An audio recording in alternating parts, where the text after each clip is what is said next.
with just a little bit of maintenance and some troubleshooting, you'll be able to keep your machine in good working order.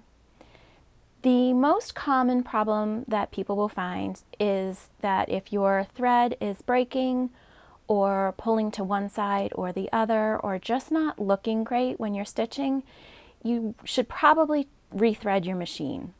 A lot of times something just went wrong when you were threading the machine and something isn't quite right.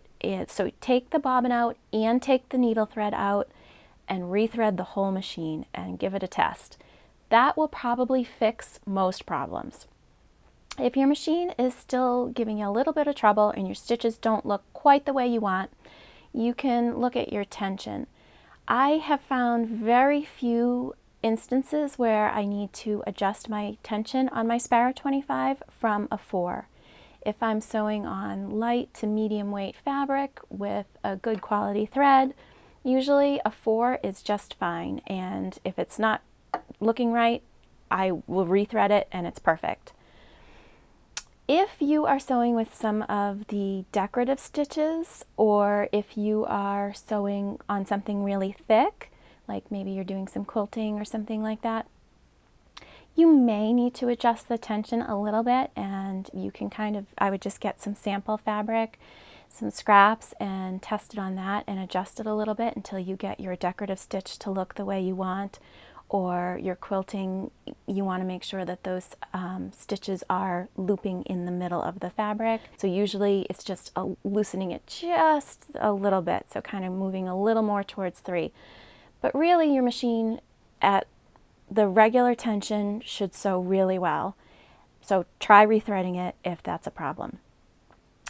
Another problem can be the needle, or just that your machine needs a little bit of a cleaning. So to clean your machine, if you are leaving your machine out, it's great to keep the dust cover on it because the most common problem is dust. Just with fabric and the nature of sewing, there's always going to be some lint. You can just take a dust cloth. This is what I do most often, and just clean the whole machine and kind of get in wherever there might be some lint built up.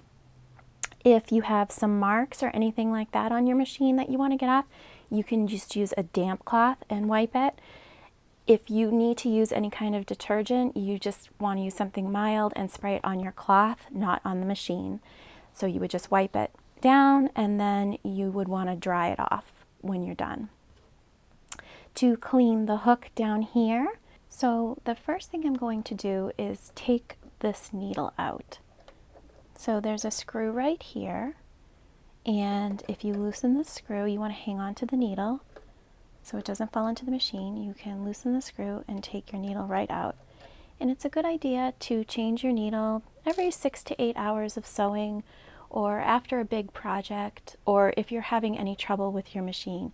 If it looks like some of the stitches are skipping or something like that, you want to try changing your needle. And you always want to have the right type of needle for your project.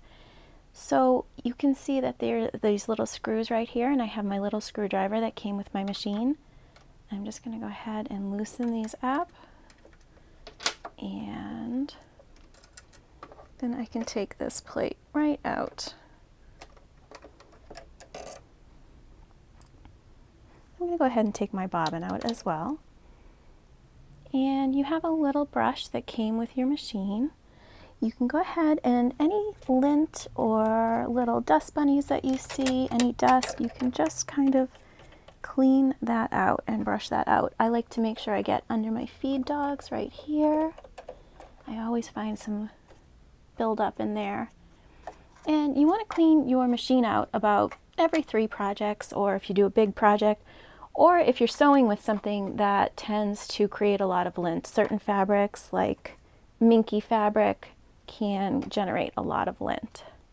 If you see anything that you want to remove, you can grab some tweezers and just take it out.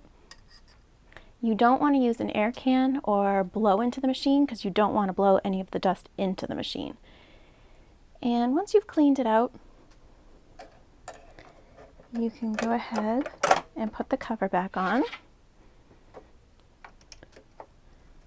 and just tighten those screws.